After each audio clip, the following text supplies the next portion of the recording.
Karena komunikasi itu seperti darah. Jangan hanya FOMO, wah kita ingin perusahaan kita pakai platform yang baru nih, coba-coba, tapi nggak tepat. Audit komunikasi itu bukan hanya memperbaiki masalah, tapi juga mengoptimalkan. Halo creative people, selamat datang di episode terbaru podcast kami. Hari ini kita akan membahas topik yang sangat menarik dan sangat penting bagi setiap organisasi, yaitu communication audit. Sebelum memulai, kita mau kenalan dulu nih dengan salah satu praktisi sekaligus konsultan komunikasi di Siprocom, yaitu Bu Dr. Reza. Halo creative people, halo Mbak Dena, pagi. Pagi Bu.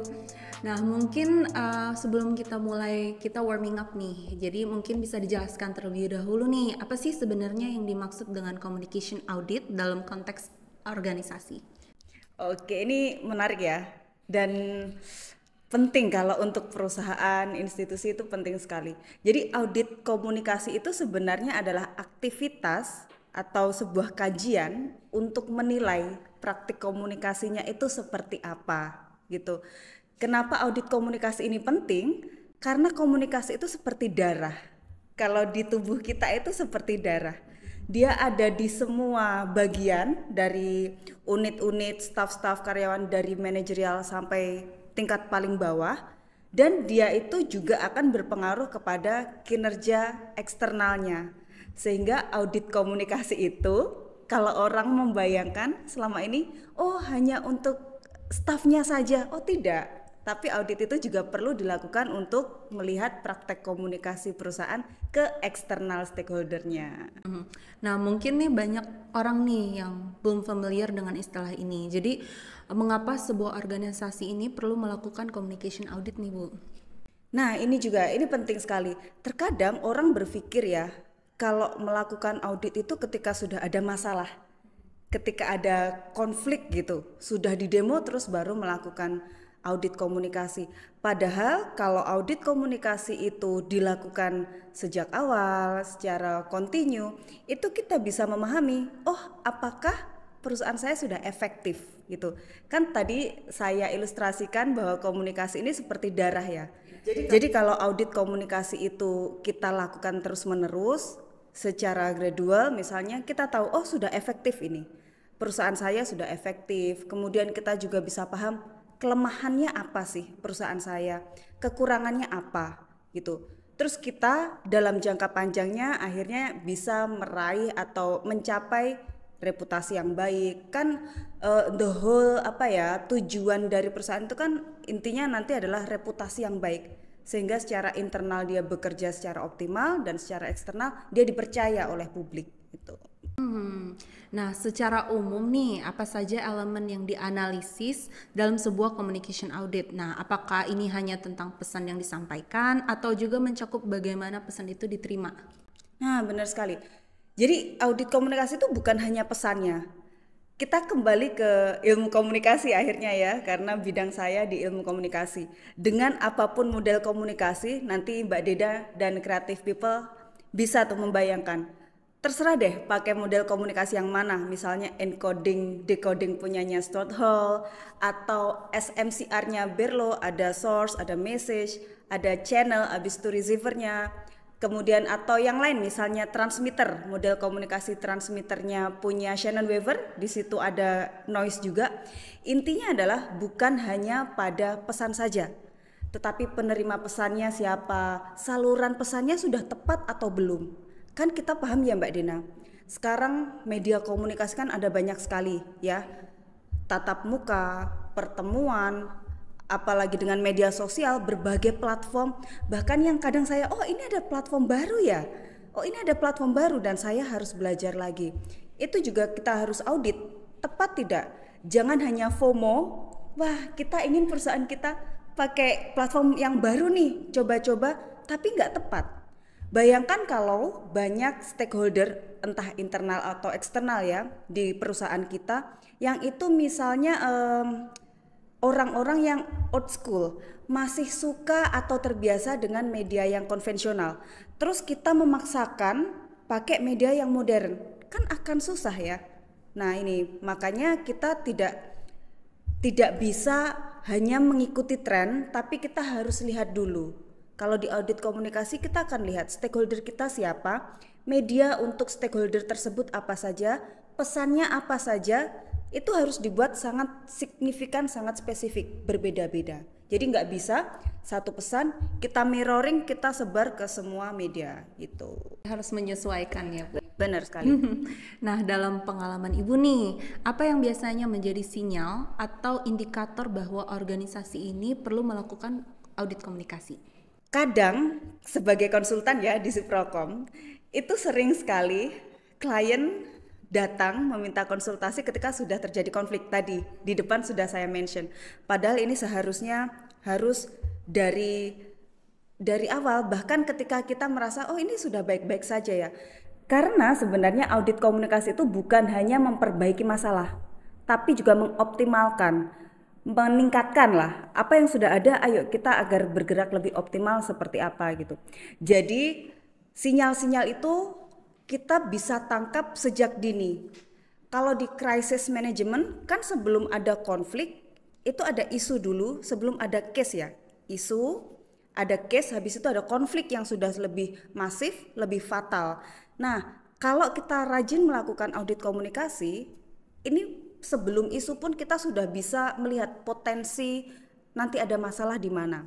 Misalnya, oh karyawan kinerjanya mulai menurun, penjualan mulai menurun, karyawan atmosfernya, vibes-nya ketika datang ke kantor manyun nih Mbak Dena kalau datang, itu tuh juga jadi salah satu sinyal. Terus kemudian ada sering miskomunikasi misalnya. Pernah nggak sih Mbak Dena misalnya kita datang ke satu kantor tapi vibes-nya itu sudah berbeda? Sering pasti. Iya kan? Oh cara komunikasinya di kantor A itu mereka sepertinya agak tertutup atau ada rasa sungkan gitu. Sedangkan di tempat lain enak sekali ya tektoknya, interaktif, bebas menyampaikan masalah, ada media dua arah untuk berkomunikasi dua arah. Itu juga salah satu indikator. Kemudian juga kalau secara eksternal tentu saja mungkin ada feedback dari pelanggan. Ada sentimen negatif di media, itu sinyal yang bisa kita tangkap sebenarnya. Tantangan terbesar apa yang dihadapi organisasi saat melakukan communication audit ini dan bagaimana sih cara mengatasinya, Bu? Oke, ini sekali lagi ya, karena audit komunikasi itu internal dan eksternal, maka kita harus pahami tantangannya dulu internal dan eksternal. Kalau secara internal, seringkali perusahaan itu tidak terbuka, iya kan? Karena ada beberapa yang berpikir, kok saya dicari-cari sih kesalahan saya, gitu kan? Mbak Dena juga ketika mengumpulkan data dari perusahaan kan pasti kita butuh data ini baru diberi, kita butuh data ini baru diberi. Kadang ada resistensi juga kan? Mereka untuk membuka hal-hal yang mungkin confidential itu kadang ada keengganan lah untuk perusahaan terbuka. Itu yang pertama. Kemudian resistensi dalam hal budaya komunikasi.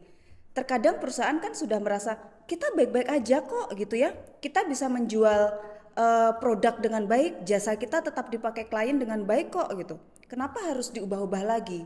Kenapa harus kita mengikuti rekomendasi konsultan misalnya itu. Kemudian secara internal lagi adanya mindset bahwa melakukan audit komunikasi itu buang-buang duit, buang-buang energi, buang-buang waktu. Padahal audit komunikasi itu adalah investasi sebenarnya. Bayangkan ya Mbak Dena, creative people, kalau kita tahu ada sinyal yang masih sedikit, masih isu, terus cepat kita tangani, itu cost-nya akan lebih kecil kan? Iya. Daripada kita sudah di demo misalnya, kita sudah viral karena reputasi kita hancur, itu kan lebih susah ya untuk memperbaiki reputasi. Ada out of control ya, Bu. Ya, itu Mbak Dena, itu tantangannya sih. Nah, ada nggak sih resistansi atau hambatan nih dari tim internal atau stakeholder lainnya dalam menjalankan audit komunikasi dan bagaimana cara kita meyakinkan mereka akan pentingnya hal ini? Ya, itu tadi saya juga sudah singgung ya, resistensinya tadi terletak pada yang pertama itu mindsetnya. Bahwa kami baik-baik saja, semuanya running, jadi apa nih yang perlu diperbaiki? Kenapa saya dicari-cari kesalahannya? Kenapa saya harus berubah? Selama ini saya sudah baik gitu. Padahal itu tadi, bahwa audit komunikasi adalah satu investasi, satu langkah yang perlu secara kontinu dilakukan gitu, agar nanti kita optimal meskipun tidak ada permasalahan, tapi kita bisa mengoptimalkan kinerja perusahaan kita, yang akhirnya kita bisa bersaing tuh Mbak. Kita kan sangat dinamis ya saat ini, apalagi dengan perubahan teknologi digital ini kan cepat sekali ya. Stakeholder kalau zaman dahulu Mbak Dena, itu kan sangat mudah dipetakan. Cara kita bertemu dengan stakeholder tertentu itu juga kita bisa petakan dengan mudah. Tapi kan sekarang tidak. Satu pesan yang seharusnya dikonsumsi oleh stakeholder internal itu kan ternyata bocor. Sering kan? Ya, lihat ada pidato misalnya sebuah perusahaan atau ada chat dari atasan tiba-tiba bocor. Itu kan. Itu jadi tantangan juga bagaimana kita lakukan audit. Biasanya salah satu rekomendasi audit adalah untuk kita membuat entah itu pelatihan atau forum untuk menyamakan persepsi. Visi, misi, tujuan, strategi itu harus sama. Jadi dari manajemen sampai bawah itu punya satu bahasa, punya satu kesepamahaman. Jadi tidak ada tuh berita, kalau kemarin kita wawancara Mbak Dena jawabannya A. Kita wawancara atasan Mbak Dena ternyata berbeda jawabannya. Itu tidak ada hal-hal seperti itu gitu. Berkonsisten jadi satu pemahaman. Benar.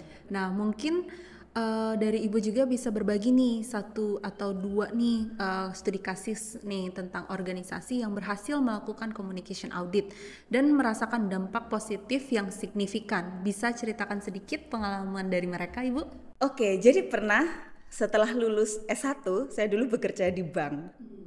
Nah, di bank ini mereka ingin meluncurkan sebuah kredit lah ya, kredit untuk ibu-ibu kelas menengah ke bawah di pedesaan. Kemudian ketika saya masuk trainee ya, staf-staf yang akan bekerja itu bayangannya, ekspektasi Mbak Dena kalau akan bekerja di bank itu gimana? Ekspektasi Anda? Ekspektasi seperti yang customer service-nya sih, Bu. Pakai high heels. Iya, pakai high heels, rok, di AC, iya, dengan make up gitu ya. Nah, padahal Mbak, nanti market atau pasar dari kredit tadi adalah menengah ke bawah dan untuk wilayah rural. Jadi bayangannya itu agak berubah akhirnya. Mereka harus mempromosikan ya, staf-stafnya ini harus mempromosikan kredit tersebut ke kalangan ibu-ibu menengah ke bawah yang mereka tidak pernah hutang. Bayangkan, mereka tuh tidak pernah hutang. Pekerjaannya bayangannya ketika saya menikah, ibu-ibu itu ya sudah, saya mungkin di sawah, mungkin berdagang, atau mengasuh anak, itu saja. Jadi kalau dikasih duit ya akan habis gitu. Padahal kredit ini bunganya tinggi. Kalau itu tidak menjadi modal untuk bekerja, ya kita akan kesulitan untuk mengembalikan bunga dan angsurannya gitu. Saya lihat ada beberapa sentra itu mandek, nggak bisa membuat nasabah, tidak bisa mengundang nasabah lah gitu. Kenapa? Ternyata setelah kita audit, karena pendekatannya itu tadi ada kesenjangan Mbak. Anda staf baru yang masih memiliki semangat baru, dengan bahasa yang formal, tampilan yang sangat formal, sepatu pantofel, nggak bisa diterima dong ya ke ibu-ibu yang di pedesaan. Harus menguasai bahasa lokal, budaya ibu-ibu itu seperti apa, itulah yang harus kita samakan dulu. Jadi audit komunikasi tadi kenapa butuh eksternal juga, masukan eksternal juga, karena stakeholder kita kan bukan hanya internal ya Mbak. Kalau kebutuhan jasa produk kita itu tidak berdasarkan dari perspektif audiens atau market, ya nggak akan diterima dong produknya, iya kan? Kita tidak bisa, wah produk saya sangat modern, padahal nggak sesuai dengan kebutuhan mereka, market yang mungkin nggak butuh modern. Tapi mungkin butuh yang user friendly saja, butuh yang lebih banyak manfaatnya, tidak harus produk yang lux misalnya itu. Nah, kalau dari awal perusahaan itu melakukan audit, ya tentu saja tidak akan jadi masalah yang besar gitu. Jangan menghilangkan sisi-sisi kemanusiaan ketika kita melakukan audit.